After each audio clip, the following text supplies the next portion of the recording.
Good morning my dear students. Agriculture biology class 11 में आपका स्वागत है। आज वीडियो नंबर 5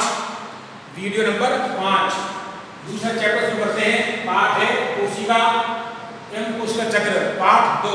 पहला पाठ एग्रीकल्चर जीव विज्ञान अर्थात कृषि विज्ञान का हमने आपको करा दिया था। इसमें जीव विज्ञान संबंधित शाखाएं और जीव विज्ञान के क्षेत्र में महत्व और सजीव और निर्जीव के मध्य अंतर यह हमने आपको बता दिया था, जो कि 4 वीडियोज के अंदर पूरा हुआ था। अब 5वां वीडियो आपका कोशिका एवं कोशिका चक्र प्रारंभ होता है। ये बहुत इंपॉर्टेंट चैप्टर है, ध्यान रखना। तो हमें सबसे पहले क्या पता करना है इसमें, कोशिका नाम से बताते हैं कि कोशिका सेल क्या होती है और इसकी खोज और इसके प्रकार और कोश के सिद्धांत के बारे में हमें चर्चा करनी है। तो देखिएगा इसमें आता है सबसे पहले कोशिका। आपका आता है कोशिका सेल। तो कोशिका की क्या परिभाषा है, इसे बोलते हैं इसमें सेल। कोशिका देखिएगा सजीवों के शरीर की सूक्ष्मतम संरचनात्मक, क्रियात्मक, जननक्षम, आधारभूत आनुवंशिक इकाई को कोशिका कहते हैं। अर्थात कोशिका को जीवन की आधारभूत इकाई भी कहते हैं, क्योंकि इसमें जीवन का आधारभूत आनुवंशिक पदार्थ मास्टर मॉलिक्यूल डीएनए पाया जाता है। ध्यान देना। कोशिका को अंग्रेजी शब्द सेल, कोशिका जो शब्द है, जो अंग्रेजी शब्द है सेल, वो लैटिन भाषा के शब्द सेलुला से लिया गया है। इसका अर्थ है कक्ष या कोश। ध्यान देना, सेलुला मतलब है कक्ष या कोश और रिक्त स्थान। अब ध्यान देना, कोशिका के आधार पर जीव कितने प्रकार के होते हैं। ऐसे जीव जिनका शरीर केवल एक कोशिका से मिलकर बना होता है, एक कोश के जीव कहलाते हैं। ऐसे बहुत सारे जीव हैं जिनका शरीर एक कोशिका से मिलकर बना होता है, एक कोश के जीव कहलाते हैं। जैसे आप देखो जीवाणु, अमीबा, यूग्लिना, पैरामीशियम, बहुत सारे हैं। इसी प्रकार वे जीव जिनका शरीर 2 या 2 से अधिक या अनेक कोशिकाओं से मिलकर बना होता है, उन्हें बहुकोश के जीव कहते हैं। तो उच्च विकसित प्राणी इसमें आ जाते हैं। अब कोशिका की खोज का श्रेय कब की गई थी, कि मतलब पादप कोश का खोज किसने की, जंतु कोश का खोज किसने की, इनके बारे में हम चर्चा करनी है। पहले हम पढ़ते हैं परिभाषा। कोशिका की सबसे पहले पढ़ेंगे परिभाषा कि कैसे इसको परिभाषित किया जाए, डेफिनेशन। तो देखिएगा, कोशिका सजीवों के शरीर की, अर्थात हम ये कह सकते हैं कि सजीवों के शरीर की संरचनात्मक एवं क्रियात्मक आधारभूत इकाई को कोशिका कहते हैं। ध्यान देना, सजीवों के शरीर की, सजीवों में 2 आया था, बालक एवं जंतु। सजीवों के शरीर की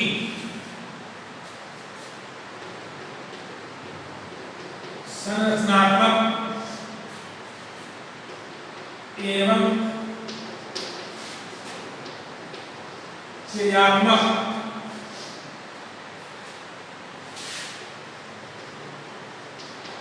आधारभूत इकाई को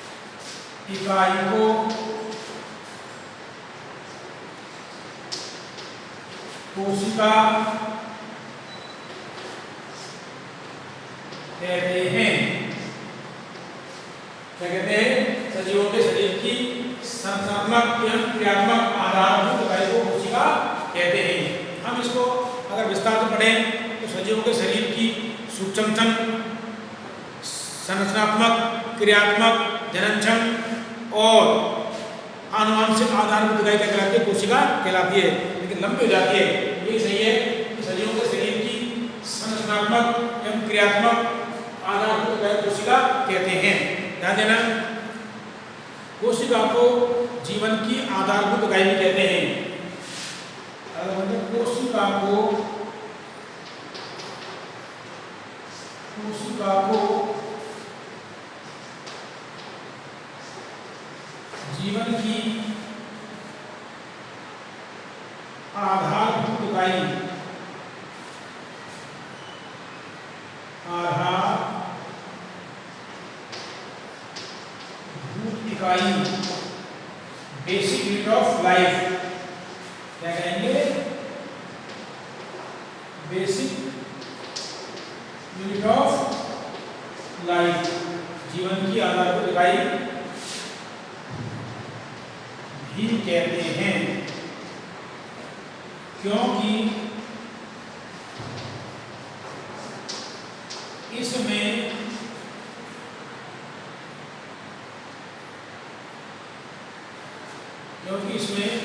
मास्टर मॉलिक्यूल, क्योंकि इसमें आनुवंशिक पदार्थ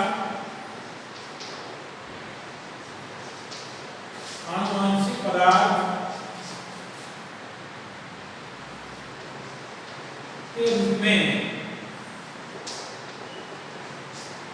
मास्टर मॉलिक्यूल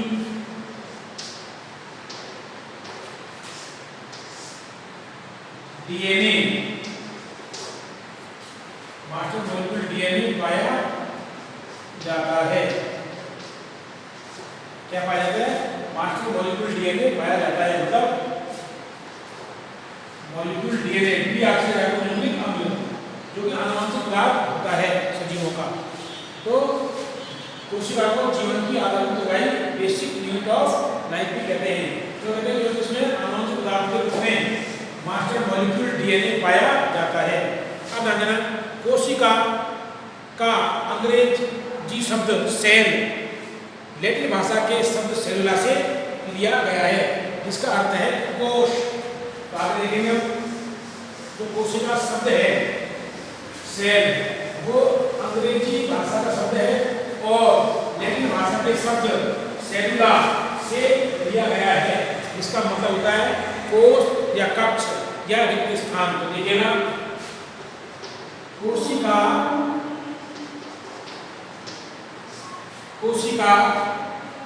का अंग्रेजी शब्द, कोशिका का अंग्रेजी शब्द सेल, कोशिका का अंग्रेजी शब्द क्या है? सेल। लैटिन भाषा, लैटिन भाषा के शब्द, लैटिन भाषा के शब्द सेलुला, सेलुला CELLA, सेलुला से लिया गया है, से लिया गया है। किससे लिया गया है? सेलुला से लिया गया है, जिसका अर्थ, ध्यान देना,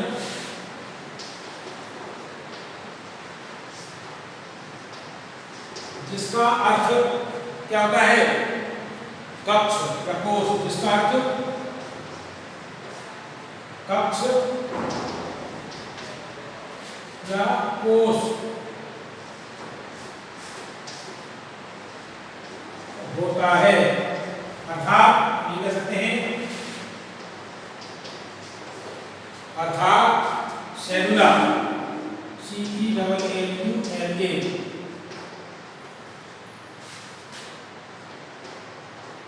सेल्यूला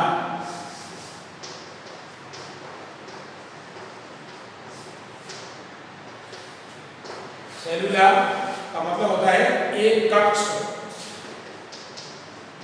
एक कक्ष या रिक्त स्थान, रिक्त स्थान। तो ये क्यों बड़ा रिक्त स्थान? क्योंकि जब 1665 में रॉबर्ट हुक द्वारा ऑक ट्री की स्लाइस या ऑक पादप के टुकड़े की या कार्क की स्लाइस काटी और अपने द्वारा बनाए गए माइक्रोस्कोप में देखा, तो उन्हें मधुमक्खी के छत्ते के समान खाली कोष्ठक दिखाई दिए, इसलिए उन्होंने क्या नाम दिया? सेलुला।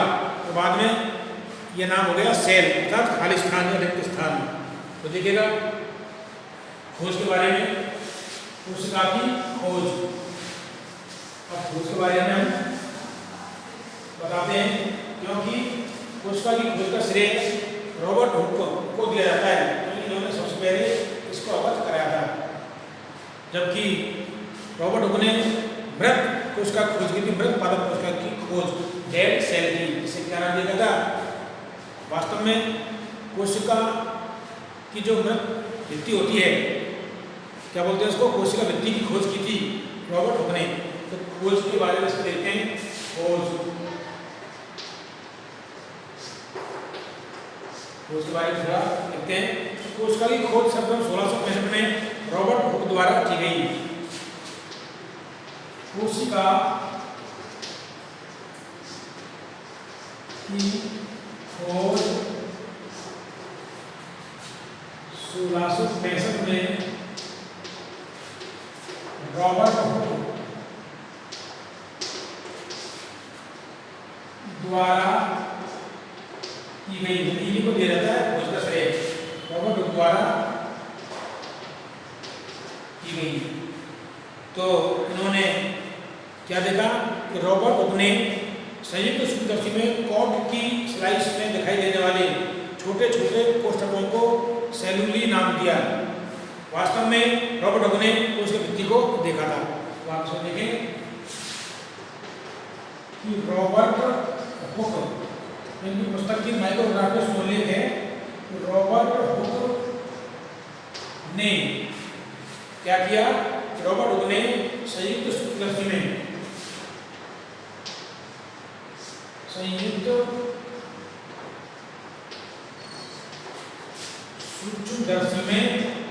कॉर्ड, कौन सी पादप की?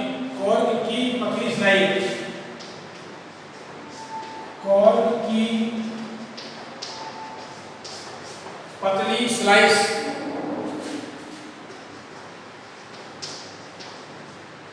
पतली स्लाइस में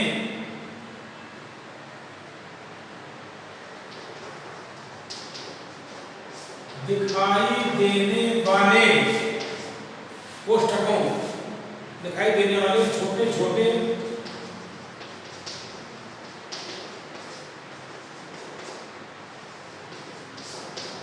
कोष्ठकों को सेलुला नाम दिया। सेलुली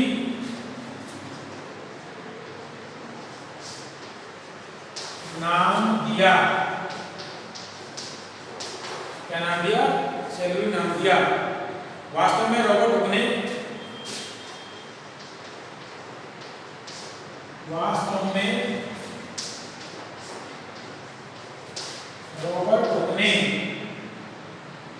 कोशिका भित्ति, सेल वॉल, कोशिका भित्ति को देखा। इसको देखा, कोशिका भित्ति को देखा, क्योंकि और जो मृत कोशिका थी तो पूरा जीवग्रहण क्या हो गया? मृत हो गया।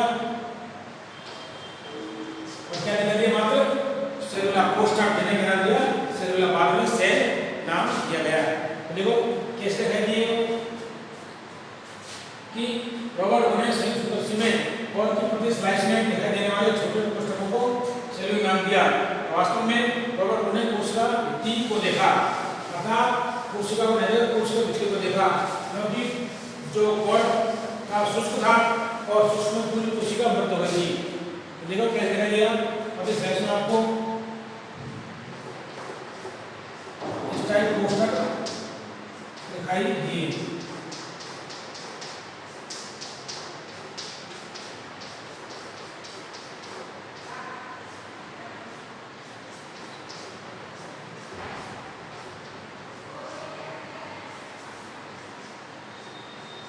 ऐसे तो और उन्होंने क्या नाम दिया? सेलुला नाम दिया। बाद में तो क्या कहा गया था? सेल, अर्थात कोशिका। तो ये छोटे छोटे कोशिकाएं देखिए जो कि वास्तव में क्या थी? उनका जो अंदर का जीवन का निर्माण हो चुका था, यदि सेल वॉल, तो सेल वॉल वास्तव में रॉबर्ट हुक ने कोशिका भित्ति की खोज के मृत पादप कोशिका की खोज की थी, इसलिए इन्हें कोशिका की खोज का श्रेय दिया जाता है। यह उल्लेख उनके द्वारा लिखी गई पुस्तक माइक्रोग्राफिया में उल्लेखित है। अब देखिएगा कि कोशिका के बारे में हो गया। अब देखोगे कि प्रकृति में बहुत सारे जीव पाए जाते हैं जो बहुत सूक्ष्म दृष्टि द्वारा देखे जाते हैं और उनसे बड़े पाए जाते हैं। अर्थात एक कोशिकीय सूक्ष्म जीवों से लेकर विशाल जीव पाए जाते हैं। इसी आधार पर कि जीव जो शरीर होता है वो कितनी कोशिकाओं से मिलकर बना होता है, एक कोशिका से या अनेक कोशिकाओं से। जब जीव का शरीर केवल एक कोशिका से मिलकर बना होता है तो उन्हें एक कोशिकीय जीव कहते हैं। जैसे बहुत सारे जीव हैं, यूग्लिना, अमीबा, पैरामीशियम, बहुत सारे हैं, और प्लाज्मोडियम, जीवाणु वगैरह, ये सब क्या होते हैं, एक कोशिकीय जीव होते हैं। तो इसी आधार पर कोशिकीय जीवों का प्रकार होगा। पहला इसमें आ जाता है आपको क्या, सबसे रहते हैं एक कोशिकीय जीव। कोशिका के आधार पर एक कोशिकीय जीव, यूनिसेलुलर ऑर्गेनिज्म। इसमें क्या होता है, वे जीव जिनका शरीर, ऐसे जीव,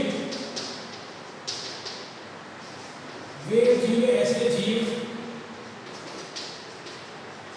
जिनका शरीर, वे जीव जिनका शरीर केवल एक कोशिका, केवल एक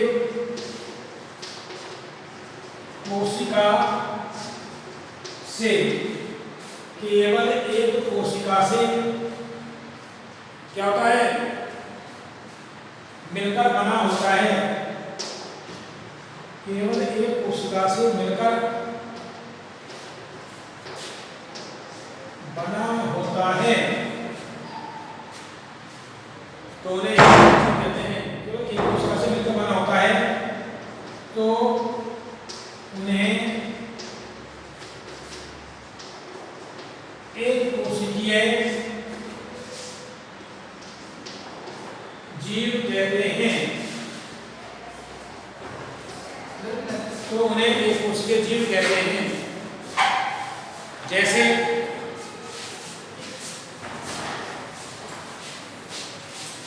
अमीबा, यूग्लिना, पैरामीशियम और क्लेमाइडोमोनास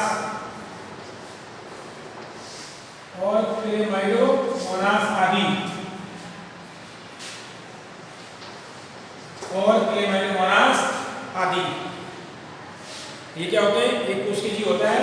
तो वे जीव जिनका शरीर केवल एक कोशिका से मिलकर बना होता है उन्हें एक कोशिकीय जीव कहते हैं। अर्थात इन जीवों का शरीर केवल एक कोशिका से मिलकर बना होता है, इसलिए इन्हें एक कोशिकीय जीव कहते हैं। अर्थात एक कोशिका ही इनमें समस्त उपापचय क्रियाएं, जैविक क्रियाओं को संपन्न करती है, जैसे श्वसन, पोषण वगैरह सब। जैसे अमीबा है, यूग्लिना है, पैरामीशियम है और क्लेमाइडोमोनास है। अब आते हैं बहुकोशिकीय जीव। कौन से जीव, बहुकोशिकीय जीव। वे जीव जिनका शरीर अनेक कोशिकाओं से मिलकर बना होता है, अनेक कोशिकाओं से मिलकर बना होता है, उन्हें बहुकोशिकीय जीव कहते हैं। बहुकोशिकीय जीव, इसमें देखो, वे जीव जिनका, वे जीव जिनका शरीर अनेक कोशिकाओं से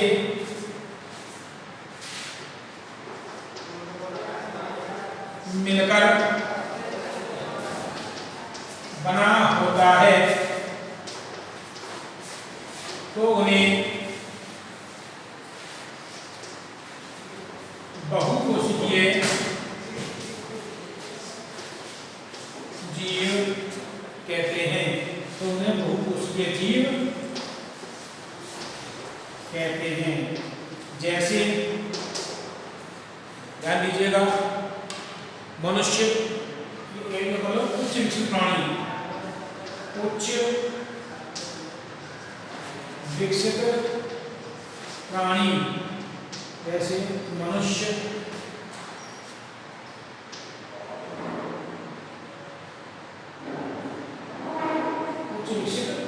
जीव बताओ, उच्च विकसित जीव, मनुष्य जीव नाम वगैरह, पुष्पीय पादप,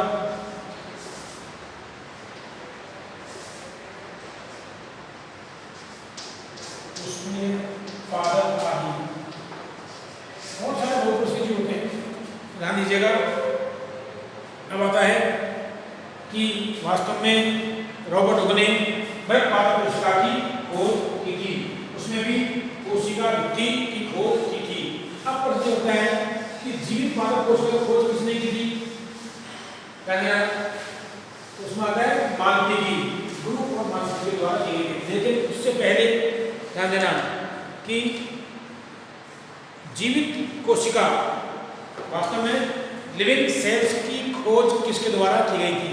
तो ध्यान देना कि एंटोनी वॉन ल्यूवेनहॉक, इन्होंने वर्षा के जल में जीवाणुओं, शुक्राणुओं, आरबीसी और सूक्ष्मजीवों को सर्वप्रथम देखा, अर्थात लिविंग ऑर्गेनिज्म को देखा, अर्थात इन्होंने जीवित कोशिका की खोज की थी 1674 में। तो देखिएगा बहुत इंपॉर्टेंट चीज है, देखिए जीवित कोशिका की खोज, जीवित कोशिका लिविंग सेल, ये कह सकते हैं जीवित जंतु कोशिका, जीवित कोशिका की खोज सर्वप्रथम 1674 में Antonie van Leeuwenhoek, Antonie van एवी, एंटोनी वॉन ल्यूवेनहॉक एवी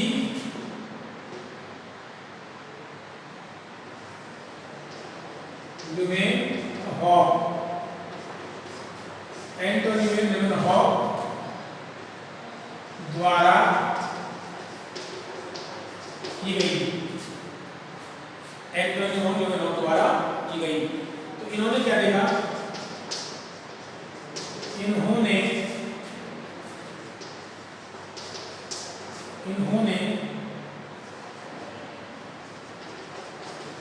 वर्षा के जल में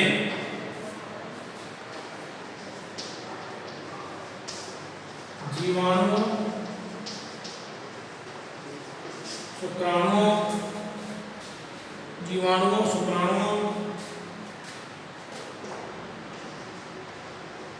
आरबीसी आदि को देखा और उन्हें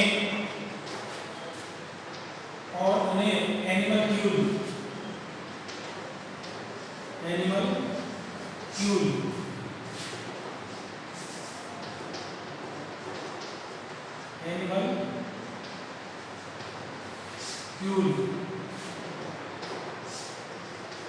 नाम दिया, एनिमल क्यूल नाम दिया, एनिमल क्यूल नाम दिया। ध्यान दीजिएगा। तो सबसे पहले जीवित कोशिका की खोज करने वाले वैज्ञानिक ये एंटोनी वॉन ल्यूवेनहॉक। अब आता है, जितना आपको कोर्स में उतना बताएंगे, ज़्यादा नहीं बताएं, इतना ही बहुत है। अब आता है कोशिका सिद्धांत।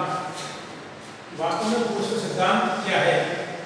तो किसने प्रतिपादित किया कोशिका सिद्धांत? जर्मन वैज्ञानिक थे दो, श्लाइडिंग और स्वान। ध्यान देना।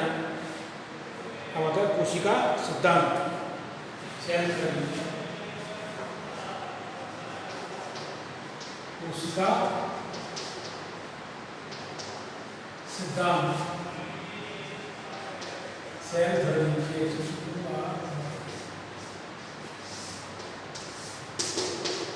कोशिका सिद्धांत।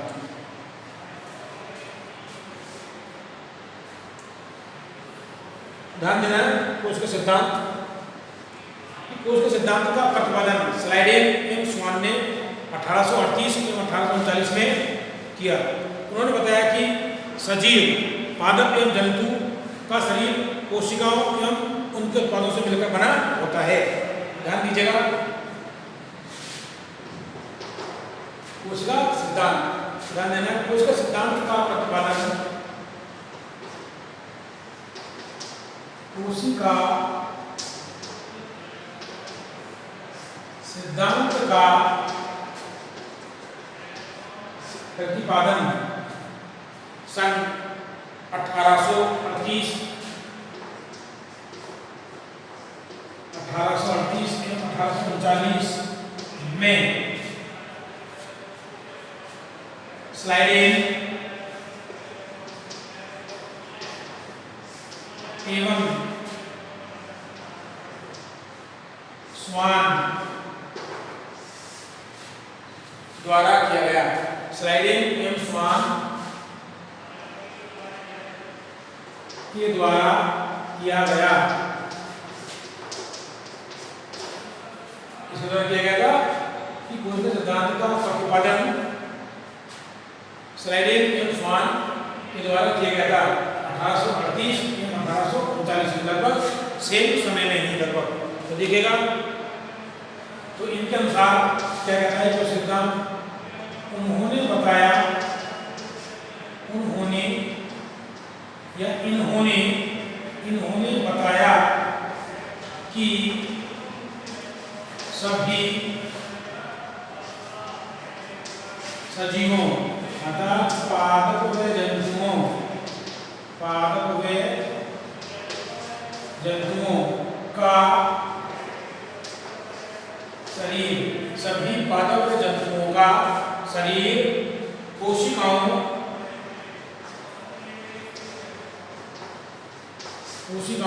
एवं उनके उत्पादों से मिलकर बना होता है। उन्होंने क्या बताया था, सभी सजीवों का शरीर अर्थात पादप एवं जंतुओं का शरीर कोशिका एवं उनके उत्पादों से मिलकर बना होता है, उन्होंने ये बताया था। लेकिन स्लाइडेन एवं स्वान का कोशिका सिद्धांत यह बताने में असफल रहा कि नई कोशिकाओं की उत्पत्ति कैसे होती है। इसमें दोष था, इसका दोष देखेगा। लेकिन कोशिका सिद्धांत की कोशिका से या प्रतिपादन से स्लाइडेन एवं स्वान को दिया जाता है। इसका दोष देखिएगा, दोष डिमेरिट्स की कोशिका सिद्धांत का दोष क्या है कि स्लाइडेन एवं स्वान का कोशिका सिद्धांत, स्लाइडेन एवं स्वान का कोशिका सिद्धांत, स्लाइडेन एवं स्वान का कोशिका सिद्धांत यह बताने में असफल रहा, यह बताने में सफल रहा कि नई कोशिकाओं की उत्पत्ति कैसे होती है, कि नई कोशिकाओं की उत्पत्ति कैसे होती है, नई कोशिकाओं की उत्पत्ति कैसे होती है। ध्यान दीजिएगा, तो प्रतिपादित करते हैं सिद्धांत, लेकिन वो यह बताने में असफल रहा, उसका दोष यह रहा कि जो नई कोशिकाएं होती हैं उनकी उत्पत्ति कैसे होती है। उन्होंने ये तो बता दिया था कि सभी सजीवों पादप एवं जंतुओं का शरीर कोशिकाओं के उनके उत्पादों से मिलकर बना होता है, लेकिन यह बताने में असफल रहा कि नई कोशिकाओं की उत्पत्ति कैसे होती है। तो आगे आधुनिक कोशिका सिद्धांत के बारे में हम पढ़ेंगे, किसने दिया था और नई कोशिका की उत्पत्ति कैसे होती है। तो आगे के वीडियो में हम पढ़ेंगे। धन्यवाद।